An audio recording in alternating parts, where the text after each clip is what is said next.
que tem boa flexão de braço, antebraço, 3 Amazonas que tem boa descida de perna, alinhamento calcanhar, cintura, ombro, todas as 3 são muito boas, né? Entendendo que a Amazonas de terceiro, comparando com a Amazonas reservada, a Amazonas de terceiro está com o seu calcanhar um pouco mais direcionado para trás, poderia ter um pouquinho melhor para frente quando comparado com a Amazonas de segundo, né? E também a sua flexão do braço talvez esteja até excedendo um pouco quando comparado com a Amazonas de segundo, que está mais justaposta em direção da frente, né? São 3 Amazonas muito boas, terceiro e segundo muito boa, muito próximo, mas entendendo que a Amazonas de segundo está mais natural, olhando mais para o horizonte e também na descontração do braço e antebraço ligeiramente melhor e também no direcionamento do calcanhar.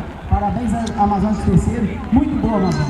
Aí as 2 Amazonas muito boa, muito próxima. A Amazonas, a definição desse campeonato foi milímetro, foi detalhe, foi 2 detalhes que chamou a atenção nas 2 Amazonas. Observem vocês que a Amazonas campeã tem o seu pico do pé direcionado levemente para fora, como se a gente estivesse vendo 10 para 1.